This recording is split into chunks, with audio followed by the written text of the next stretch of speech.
Hamburg. It's my third time here with D3Con, and it's always a pleasure. I'm very thankful for the invitation to come and share a bit of the work, share a bit of my thoughts. First time, I think I was with Activision Blizzard still, and it was really fun. I spoke about gaming. Second time, I spoke a little bit about AI. I was doing a lot of work for Notco. And today, I think I'm here to talk about something that's much more fundamental, something that I truly believe in, which is the power of creativity. I think I have 30, 40 minutes in terms of the talk, so it will feel a little bit like a speed date. And we do have some time at the end for questions. So I always love doing Q&As. I think it's the real value of coming and attending something in person and not just watching the video afterwards. So try to think about the questions to ask at the end because we'll have a little bit of time at the end. So my name is Fernando Machado. Most people don't call me Fernando, they call me Fer. I think my mom calls me Fernando Machado and she's upset with me. But other than that, I go for short Fer. I work my whole life in marketing. I spent 18 years at Unilever, starting in Brazil. I'm Brazilian, that's why I have this funny accent in English. And I did a little bit of everything in Unilever. I think that my best time at Unilever was when I was a global vice president for Dove, based out of London, which is the headquarters for Unilever. We did some really cool stuff. We did Dove Real Beauty sketches. That was back in 2013. We did Camera Shy. I will play Camera Shy later today during the presentation. But it was an awesome time. And Unilever was my marketing school. I grew up in marketing, believing in creativity, always with the ambition of doing cool things that would stand out, that would cut through, because that was the marketing school I grew up with. Then after 18 years there, I moved from London to Miami. And I became CMO for Burger King. In the beginning, it was just Burger King. Then it became Restaurant Brands International. We bought a brand called Popeyes. I don't know if they are present in Germany. And we bought a brand called Tim Hortons. So I was CMO for those three brands. I'm really proud of the work we did at Burger King. And I'll be talking a little bit about that today. Proud of the work, proud of the culture we built, proud of the results, and I will cover all of that in a second. After Burger King, I joined Activision Blizzard. I always loved gaming, and I felt that I needed to do something that was more digitally native, right? I mean, I did a lot of digital transformation when I was at Unilever and when I was at Burger King, but I didn't know what great looked like. In Activision, gaming is purely digital. It was also a great opportunity to show my mom that all the gaming I played growing up paid off somehow. So it was really fun. I was able to work with some of the games I always played my whole life. I became a board member for Braze. Braze is a digital company. It's very focused on consumer engagement. So it's really fun to continue on that journey to learn more and more about digital in the digital space. And today, most of my time I spend with a private equity group called Garnett Partners. They are based out of New York, and we have a bunch of different brands, B2B, B2C, small, large, and it's always fun to be learning about different categories, different brands, different industries, different ways of doing businesses. And finally, and I think it was mentioned on my intro, I always loved teaching. I used to teach at Miami Ad School. I do a ton of keynotes and presentations. And I felt that there was a space in the marketplace for a marketing course anchored in the belief that creativity can drive stronger results. So I partnered with LIONS, which Cannes Lions is part of LIONS, to create the LIONS Growth MBA. We launched it last year. It became already the largest learning program for Lions, and we are going to do it again this year. The first class this year starts on April 27. If you follow me on LinkedIn, I will be posting about that later today, so you can just take a peek there. So anyway, I could summarize my whole presentation on this slide. I really love creativity, at work and in life in general. I think life is just more interesting when you are creative. And people don't know, but I studied mechanical engineering. I'm an engineer. But I always had this duality of liking the numbers, but also liking drawing. I draw a lot since I was a kid, photography, movies, music.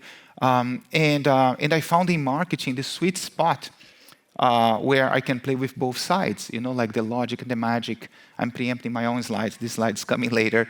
And to create something greater, like it's just more fun to do things that are creative, to do things that are different. And the more we evolve, the more that's needed. And that's why I say that creativity has to strike back, and I will cover that more so in a second. Like all the work that I'm most proud of, that I led, it was very anchored on the belief that creativity can drive better results, whether that was at Unilever when we did the real beauty sketches, or in the infinite number of case studies that we did when I was at Burger King, Popeyes, and Tim Hortons, where it was Moldy Whopper, Whopper the Tour, which I will show, the launch of the Popeyes chicken sandwich, all the stuff that we did for Tim Hortons. I don't know if you're familiar with the brand, but Tim Hortons is very strong in Canada. In Canada, it's not just a brand, it's like a religion. Like you are born with Tim Hortons coffee running on your veins. It's like very, very powerful. And on Activision Blizzard, I was really trying to evolve the playbook of how gaming is marketed and advertised. Historically, it has been very much like movies, right? I mean, if you think about how companies promote movies, they basically do a trailer, which is like a sample of the product. So historically, gaming has been a lot about that, showing trailers of the game. But if you think about the movies that have been most successful in the recent past, like Barbie or Deadpool, they go beyond just doing a trailer. So even on the movie industry, that playbook is evolving thanks to creativity, and I was trying to bring a little bit of that to Activision Blizzard. And on private equity, the companies that I work with are smaller than Burger King and smaller than Activision Blizzard, because we tend to sell them before they become like super large. That's the business we are in. And creativity plays an even more important role, because I don't have the money to compete with Burger King, to compete with like some of the large brands that are out there in CPG, whether it's Beiersdorf or Unilever. So I need to lean in creativity to be able to create a dollar multiplier for the investment we make. Yeah, and I truly believe on this, and I've seen it happening again and again and again, like creativity driving results. I could spend my whole time on the presentation, like showing you data that proves this point. I think this data point is from Nielsen NC Solutions. They are showing like what are the variables that create the biggest impact on sales. The number one there, maybe it's too small. Like I think that on the big screen you can read. The number one there in blue is creativity. The number two is brand. I would argue that those two go hand on hand. I think it's very hard for you to do great creative consistently if you don't have clarity on the brand. And I think it's very hard for you to have a strong brand if you don't have a certain level of creativity. So creativity plus brand is 70% basically of that pie. Depending on the source that you look at, the numbers will be different, but all the data I've seen points to the same direction, which is that creativity can drive results. I spoke about this, right? I mean, this is why I love marketing so much. Sometimes people ask me like, Fernando, what would you be doing if you were not working in marketing? And I really struggle to answer that question. Because reality is like, if I could, I would be a soccer player, a football player. But because I suck playing football, I work in marketing. But I don't know what would be the third option to that. I really have fun doing what I do. I don't think I would be able to work on the agency side because it would kill me to have a great idea and not be able to sell to a client potentially that doesn't want to buy or doesn't believe in creativity or is too afraid to pull the trigger. I will talk about fear later on this presentation too.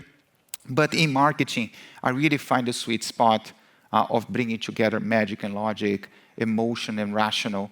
And I think that we are at our best in terms of doing a good business work and brand work when we can marry those two things. Look, I spoke a little bit about how my career evolved, and I mentioned that I started in Unilever a very long time ago. But I still remember how it started. You know, like I remember that on my first job in marketing, there was no social media. Like that thing didn't exist yet. And our job in terms of campaigns was basically like to create a TV spot. So, and it wouldn't be with a lot of notice, right? I mean, I had to deliver the TV spot, which was usually at 30 seconds, for the brands I was working with, like 2 weeks-ish before it went on air. That was the reality back in the day. This is like 1998, like back in Brazil. So we were working to produce 30-second TV spot, maybe a radio version of that, but not much more than that, to deliver like 2 weeks before the product would be advertised on TV.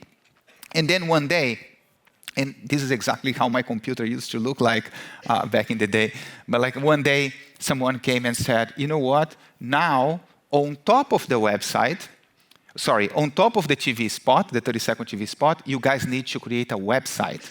You guys may not remember that, but like back in the day when there was no social media, we used to create almost like a website per campaign or per innovation.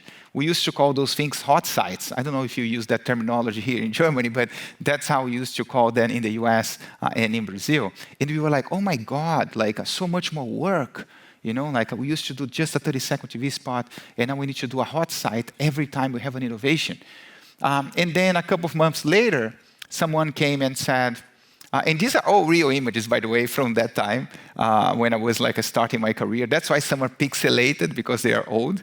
But someone came and said, Fernando, now not only the TV spot and the website, but we need some sort of key visual that links to the TV spot, because we want to use that on point of sale. And because we need to use that on point of sale, it needs to be presented to Walmart like 9 to 10 months before. So now you need to define what your campaign will be 10 months before and not 2 weeks before, which is what we used to do back in the day. And of course, the reaction of the entire team was pretty much like this, right? I mean, F my life. Like you just like multiply by 10x like what I have to do, and I have to do it much earlier. And we used to complain about that. Cut to today, life is infinite times more complicated than the time that I was at Unilever, and we were complaining that we had to do hot sites and key visuals, right? And I'm sorry to say that, and honestly, I'm Brazilian, so I'm hopeless optimistic about things, but I don't think it's going to get any easier moving forward. I think it's only going to get more and more and more complicated. And not only that, the pressure that we have, and I mean, that's my experience. The more data you have, the more pressure you will receive. The pressure that we have today is much greater than the pressure that I used to have when I was a brand manager back in the day at Unilever. I always show this slide to my teams as kind of like a joke. I tell them that when I bought my Philip Kotler book for the first time back in the day, I've learned a version of the funnel, right? I mean, that move from awareness, familiarity, consideration, purchase, and loyalty. Sure, like depending on which book you read, they will have maybe more layers and the names will be different, but it's more or less like that. But in reality, on my day-to-day at work, when I talk to my boss sees the funnel differently. Like the funnel for my boss is usually more or less like this. Like it's purchase, purchase, purchase, purchase, and more purchase. And they don't care about any of the other things that are not labeled purchase. And that's the pressure that we have. Look, how many times I was presenting an idea or presenting a campaign or talking about innovation, because not just advertising. When I talk about creativity, by the way, I think it's important to make this point. It's not just on advertising. It's on everything. It's on processes. It's on innovation. It's on how you do consumer research. You know, like I think that most likely the only places where creativity will not necessarily be welcome is on accounting and maybe on legal. But on all other areas, I think that creativity should be very welcome. But anyway, how many times I was presenting something and then people just looked at me and said, Fernando, prove to all of us that if I invest X, I will get Y. And I'm always puzzled about that question, to be honest with you. Because I would love to be able to predict perfectly, absolutely everything. life would be easier and way less stressful. At the same time, if I could perfectly predict that, I would probably not be working with that company. I would be doing my own thing and making way more money than like working like an animal to make money for the shareholders, make money for me and my family. The other thing is, because I believe in creativity, I understand the dynamic that most likely, if you're doing something that's highly creative, it will probably be a little bit different, right? Because if it were not creative, it's basically like doing the same thing as you always did. But if you are pushing to do something that's creative, which will be a little bit different, it's harder to predict the outcome. It's much easier to predict the outcome if you're doing always the same thing, you know? So there is a contradiction in the question, because I want to do things that are creative and therefore will be different. And the more different something is, the harder it will be to predict. And they're asking me to be able to predict everything, which basically means that actually what they really want is for me to keep doing the same thing that we've always done and achieve a different result, which is the definition of insanity. It's a quote from Albert Einstein, by the way. So there is a whole contradiction that jumps at me when I'm asked that question. And by the way, and I hope you empathize with that as a marketing person, even when we get it right, we still get crap. Like that's now just me ranting about like our profession, right? But if the last time I search terrible marketing campaigns, like I have the number one, which is Moldy Whopper. I have Moldy Whopper again, I think it's number 8 or 9. And if you scroll down, I have another 2 other campaigns that I did that appear on terrible marketing campaigns. And by the way, Moldy Whopper is a Garnett in North America. It won every single award you can name and delivered amazing results. We grew sales by 14%. We were able to shift attributes in the brand that we tried to shift many times before and were not successful because no one cared about anything that you were saying. People only cared when we did something that basically like pushed them out of their comfort zone. I'm not showing Moldy Whopper today just because of time, but I imagine that people have seen that campaign. We activated big time here in Germany too. But look, I said before, I'm hopeless optimistic, so I love what I do. I don't know like what else I would do if I were not working marketing. I see lots of benefits of being a modern marketer, a marketer that understands digital. I even have like a graph that illustrates all the benefits of being a modern marketer, and I'm just sharing that with you. And of course, it's a joke, guys. Like you can laugh, like relax. It's not like that we lost the color coding. But jokes aside, I love what I do. You know, like I feel that I can really lean into creativity and deliver results through creativity on a daily basis, and not many professions allow you to do that. But anyway, like now that I painted the picture that things are harder, that like there is more pressure, that it's only going to get more complicated, how to go about it, you know, like, and I tend to think a lot about that, you know, like, and just like I'm very self-aware, and I know that I'm not great at predicting the future. I still remember the first time a friend came to me and said, "Hey, did you see this new social media channel?" I'm like, "Which one?" "Oh, it's called Twitter." And I'm like, "What is it?" It's like, "Oh, you can go there and you can type like 140 characters, and then you press send and it posts." And I'm like, what the hell? Like, why would anyone want to do that? Like, you have Facebook where you can post pictures and like more copy. Like, this is going to be a massive failure. And it became the success that we all know. So I don't try. Of course, like, I'm very curious about things. And every time I'm interviewing people, I check the level of curiosity. I think that curiosity is like a key characteristic of people who are creative. And I'm always trying to recruit people who are creative.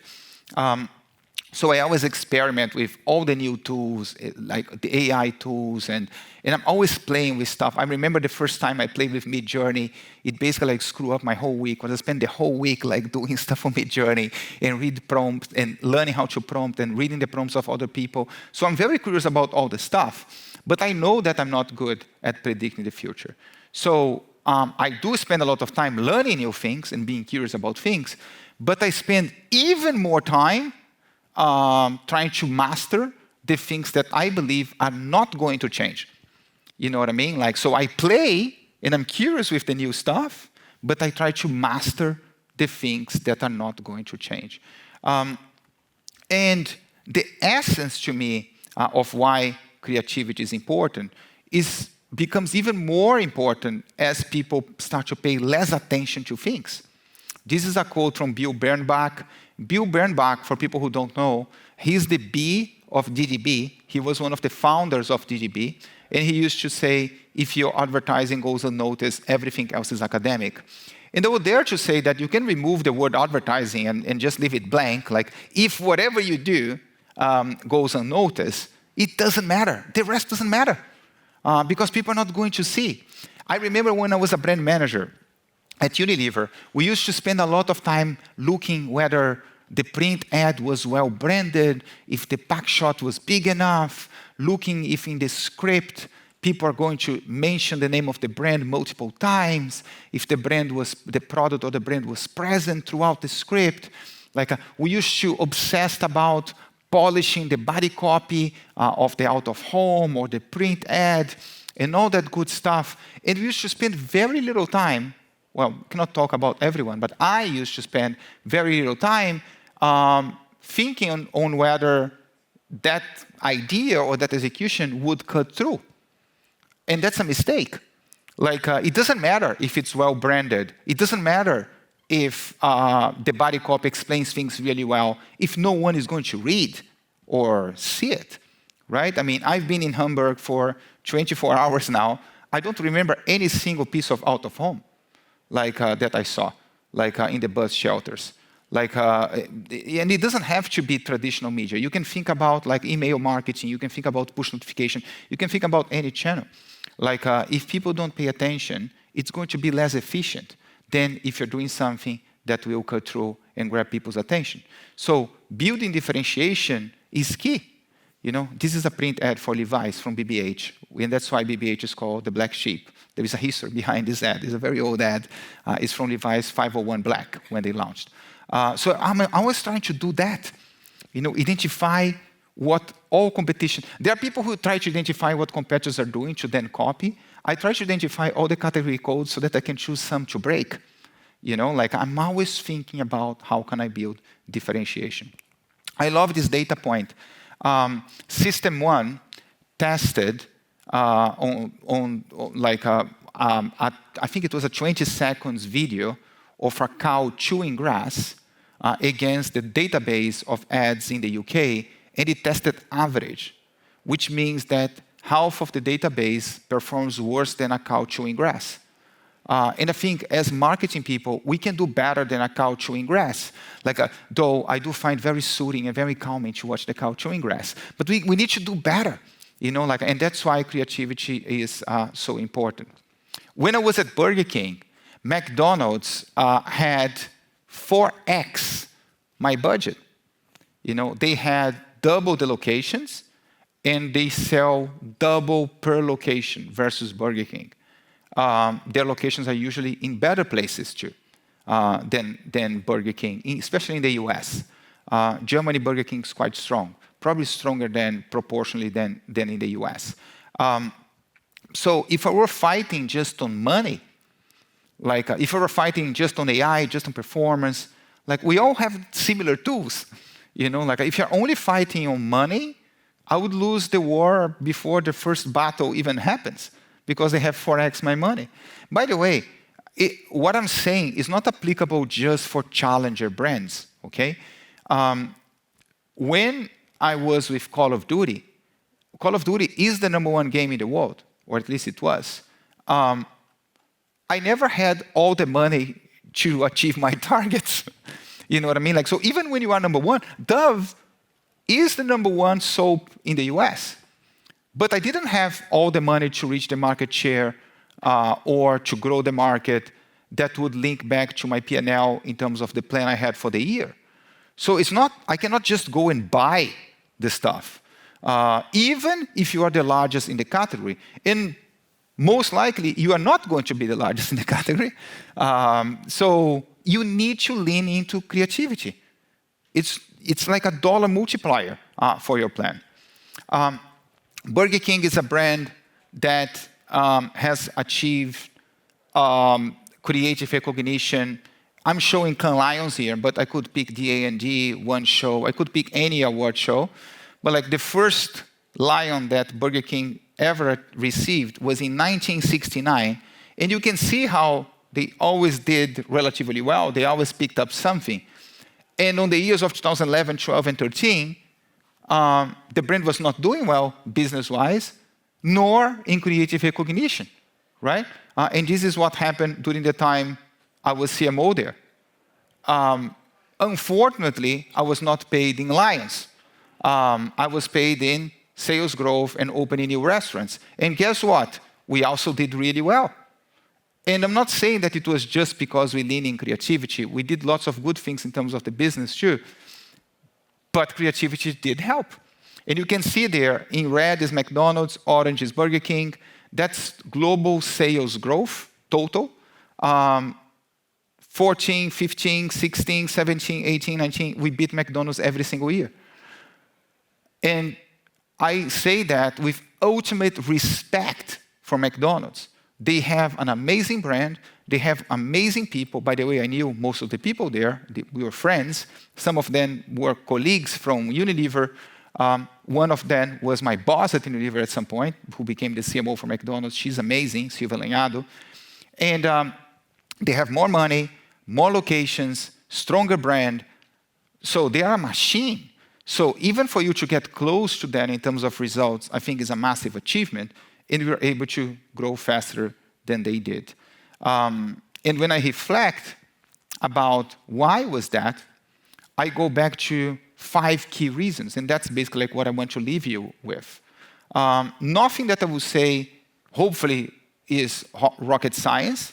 But many times we are so bogged down on the new stuff, the trends and complexity and pressure that sometimes we forget some of the things that are truly essential, at least from my perspective. Number 1 is to understand your brand. You know what I mean? Like I see lots of people who are really good at performance marketing, but like they don't fully understand how to push to do things that will be effective and yet help build the brand. The best performance marketing people that I know always aim to do both.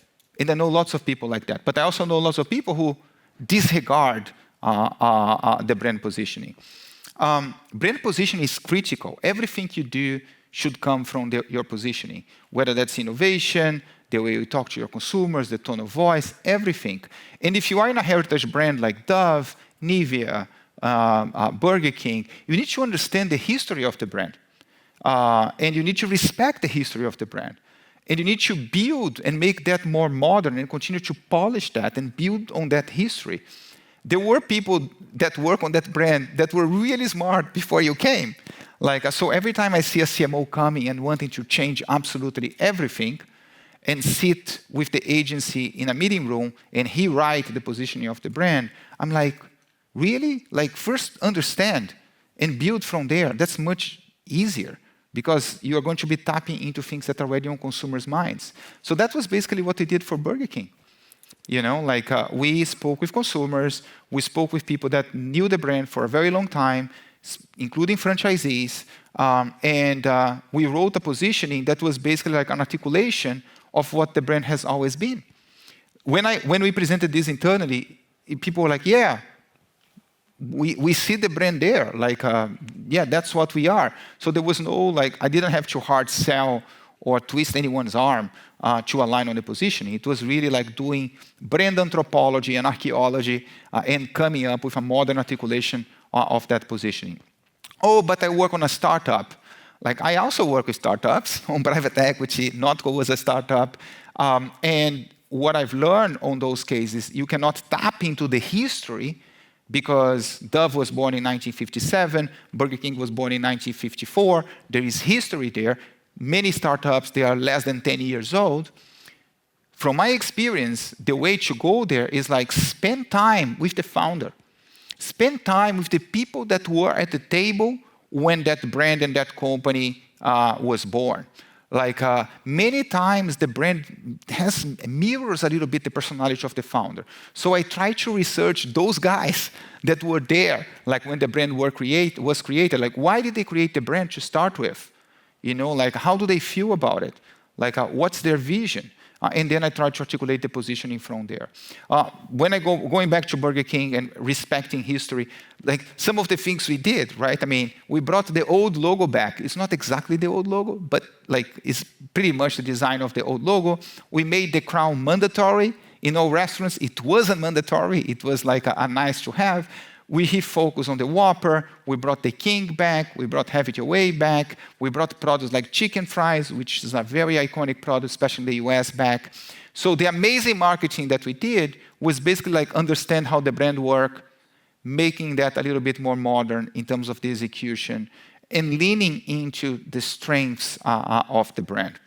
And everything came out of that. And it was the same for Dove, the same for Vaseline, same for all brands I worked on. Second point, create a great brief. Like the number of really shitty briefs that I've seen in my career is just like absurd. I'm sorry, I curse every now and then a little bit. I hope that's okay here. But like I've wrote my fair share of really shitty briefs. I remember the first brief I wrote, it had like 100 pages. And like I went back home thinking like, oh my God, that's the best brief ever written. Any question that the agency may have is already answered there. And only years later, I realized that no one ever read that brief. You know what I mean? Like that the agency like threw the brief away and he wrote a brief in one page. And when I think about the best briefs that I've wrote, and it's very hard to write a short brief.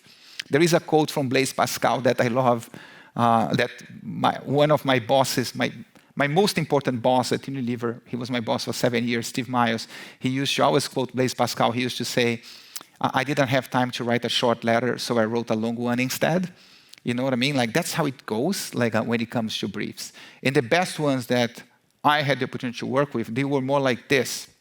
Sure, if the agency needs more information, I'm happy to provide. But like these were three real briefs from Burger King. Play with fire, which was based on the fact that Burger King flame grills, while most of other brands, including McDonald's, they fry the burger.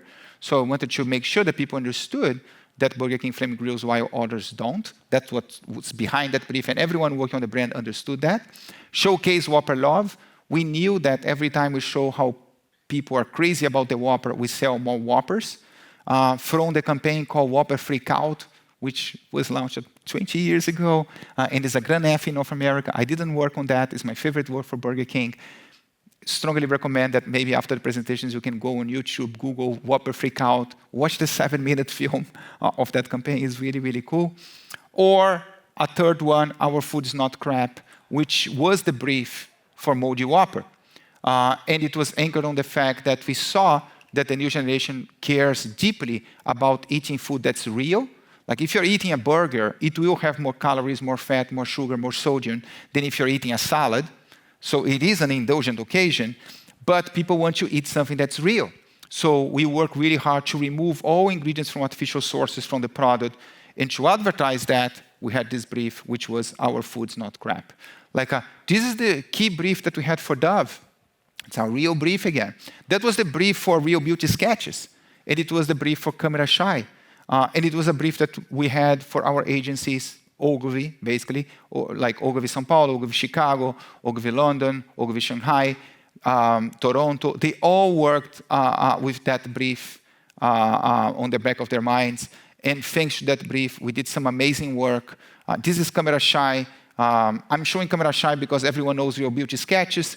Camera Shy was done on the same year of Real Beauty Sketches, but because Real Beauty Sketches was a nuclear bomb, like people didn't pay much attention to Camera Shy in the industry, but Camera Shy is actually a gold lion in film on the same year that Sketches won the Titanium Grand Prix. So let me play this one. It's just 1 minute long, but I love this film.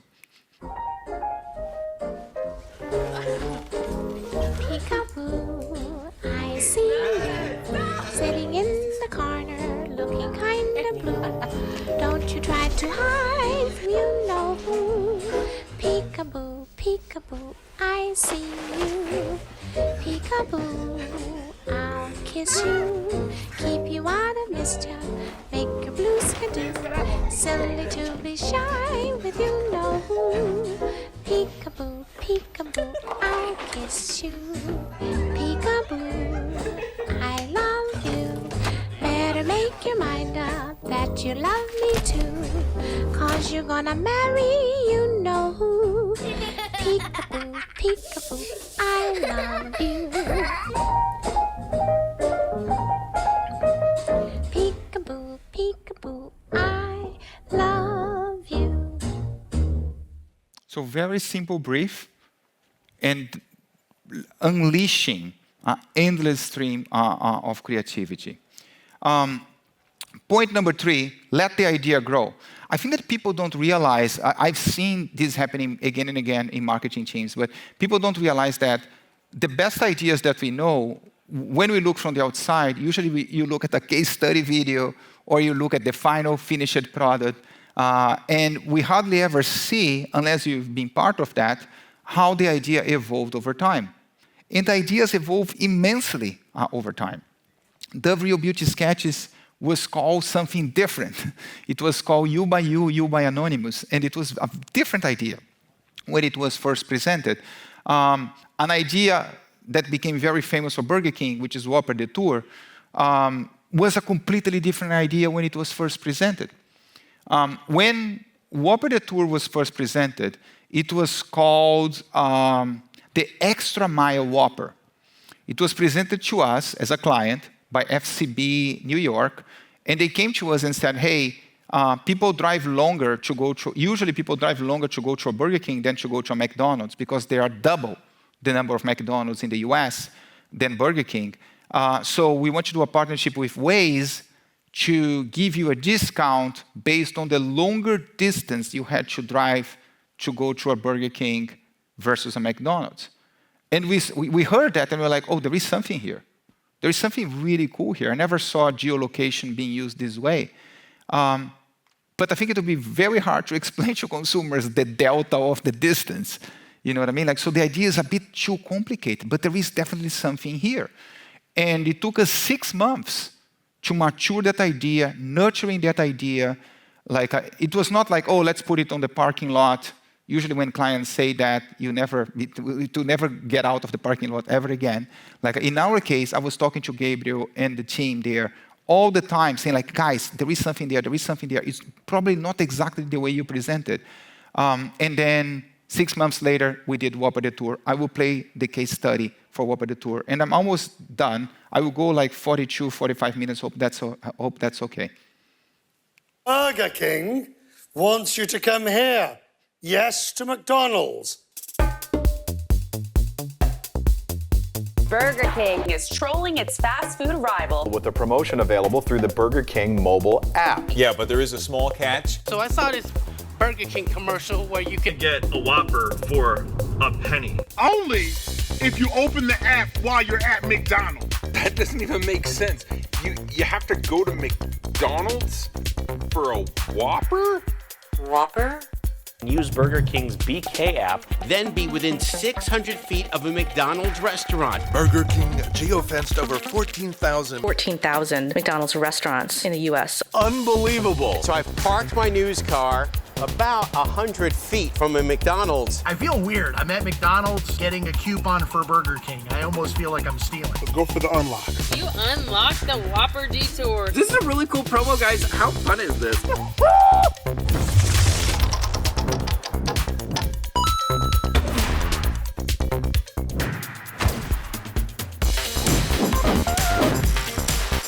That's crazy.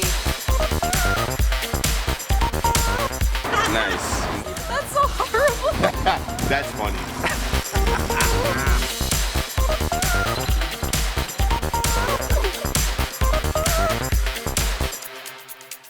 It's a brilliant promotion. I like having a little fun.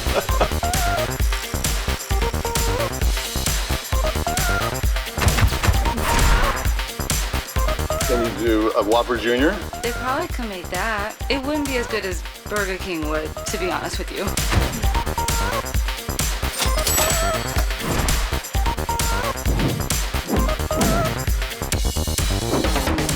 Okay, where's the Burger King? Like 4 blocks to your left. So that was a really fun one. And by the way, guys, like I remember when that year started, I had a target of achieving 1 million, the arbitrary target of having 1 million people using mobile order and payment for Burger King. And we were still developing that functionality on the app. And I had around $1.5 million of budget. So I went to the performance marketing team and I said, guys, on average, how much do you think we need to spend for someone to download the app and use mobile order and payment? The average cost for someone to download the app was more than $10. And the average cost for someone to download the app and use mobile order and payment was more than $20. So to achieve my target, I would need to spend, of 1 million people using mobile order and payment, I would need to spend more than $20 million if I were just buying that, right? And my budget was between $1 and $1.5 million. And we made it happen, thanks to creativity, thanks to an idea that we nurture over time. The last two, which are quicker because I don't have any video. Number 4 is the biggest risk is not taking any risk, which is actually a quote from Mark Zuckerberg. We all love Whopper Detour. We all love Camera Shy. We all love Moji Whopper. Well, most of us. Why don't we see more of that type of stuff? And I kind of like touched on that before, right? I mean, it's because of fear. And people don't understand that if you want to do that type of work and truly embrace creativity, it will feel uncomfortable. Many people, they look at the work, the best work that I had the opportunity to lead, and they say, oh my God, you guys are fearless. And every time someone says that, I laugh. Because I was shitting my pants every time. I was not fearless at all. I was really scared. It was really scary to do that type of work. But what I understood is that if I want to be creative and do things different, difference comes with a little bit more uncertainty than if you're just doing what you always did before. Fear is a natural feeling that will kick in. It's how your reptilian brain works. You face uncertainty, you'll be afraid. So the trick is not to be fearless. The trick is to do even when you are afraid. And that's why you need to have like great creative partners, a strong team, like be empowered, hold yourself accountable for the good and for the bad. And being afraid is just part of the process if you want to do things that are different and creative. If you don't believe me, there is this awesome paper from Cornell University, which is called The Bias Against Creativity, Why People Desire But Reject Creative Ideas. And it's a whole study that explains pretty much, in a much better way than I just did, why is that way. You know, so want to do great creative? Be ready to feel uncomfortable. You will need to become more comfortable with feeling uncomfortable. Else, it's not going to happen. And the last one, just to wrap it up, is one team. Like it was always a team sport. You know, with our creative partners, with the legal team, with finance, with the CEO. I always invested a disproportionate amount of time bringing people together. You know, like sharing the stuff, avoiding the big review, sharing the stuff while it was still work in progress, like getting people points of views, which doesn't mean that I will change absolutely everything based on every single piece of feedback that I receive. Like you need to have conviction about the things you're doing, else everything gets diluted. But like it was always like a journey of bringing people together. And that reflects, like every time we won an award, you cannot say there who is client, who is agency, who is marketing, who is legal, who is finance. It was always one team. So just to wrap it up, and I hope this was helpful to you. It was definitely fun to put it together. Things are not easy, and I don't think they are going to get any easier. Differentiation is really key, right? Remember the quote from Bill Bernbach. Like if whatever you do is not noticeable, it doesn't really matter. You know what I mean? Like everything else is academic. Like, and then, sure, experiment, be curious about the new stuff, but remember that it's really important to master some of the fundamentals that are not going to change. Understanding your brand, doesn't matter if your brand has heritage or is a new brand, understanding and defining what the brand is about, I think is really critical. Briefing the right way, Remember the quote from Blaise Pascal? Didn't have time to write a short letter, so I wrote a long one instead. Sometimes we put too much into like the brief.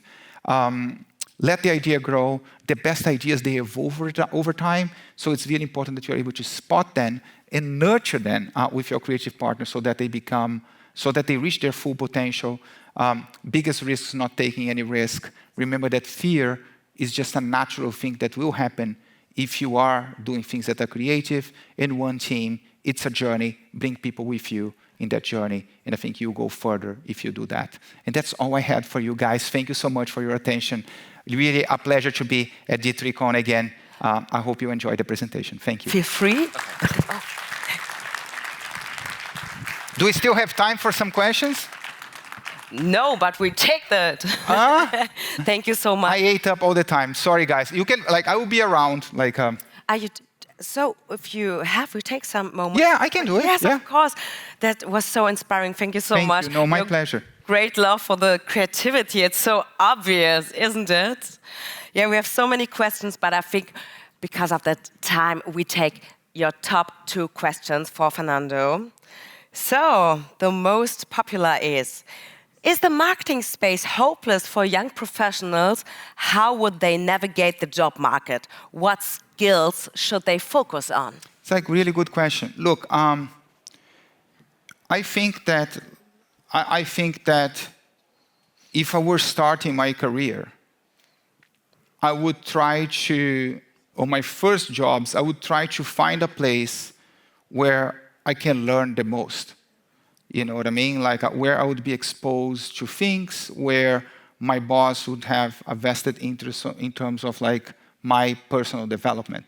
I would probably not choose just based on money. You know what I mean? Like because I think that the delta between whoever will pay you the most and the average in the beginning of your career is not that big.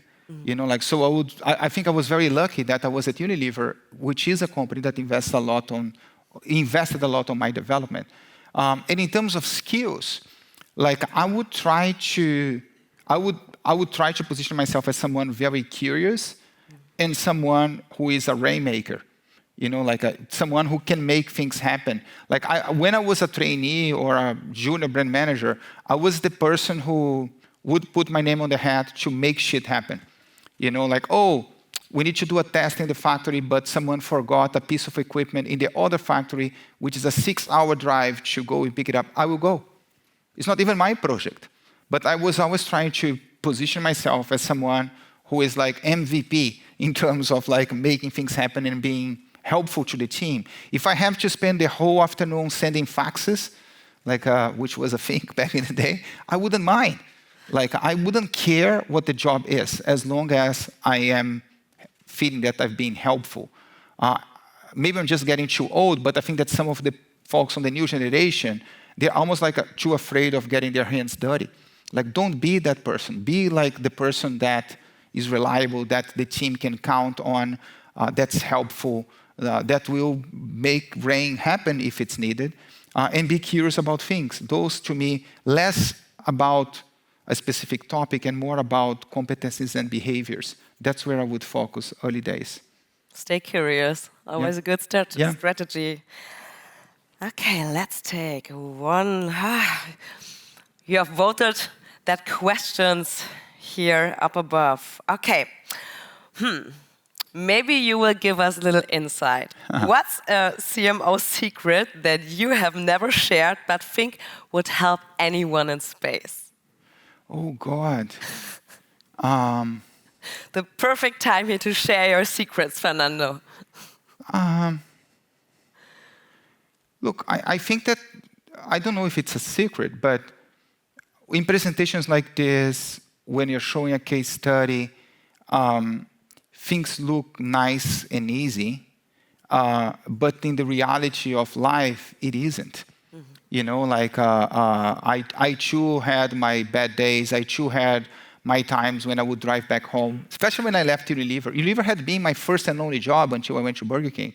So in the beginning, it was really hard. I went from a place that I was loved and I knew everyone, from the doorman to the CEO, to a place that no one knew who I was. right? So there were many occasions where I drove back home thinking like, what the hell did I do? You know what I mean? Like it's tough. And I think that if you want to do things that will be meaningful, achieve results, like there will be a lot of grinding. There will be a lot of hard work and hours and hours and hours. Like behind all this work and this thinking that looks nice and polished, there is a lot of grinding. There is a lot of breaking rocks with your hands and doing more with less or nothing. There is a lot of arguing with people and discussing. There are frustrations. But in the end, if you can endure that and if you have a thick skin, like hopefully you will prevail. But it's not easy. So it's not like the glamorous world of marketing is not really like that week in Cannes that sometimes we have. Like it's much more grinding than that. Yeah, that's so true. Sorry to say that. Like, yeah, but that's the truth. Come on. Yeah. Don't shut the eyes. I mean, that's a reality. Yeah. Huh?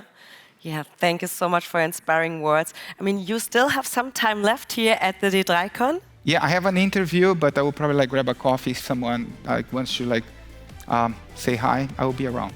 Take this unique chance to ask your questions. Thank you so much. Thank you, guys. Thanks for your attention. Really appreciate it. Fernando Machado. Thank you.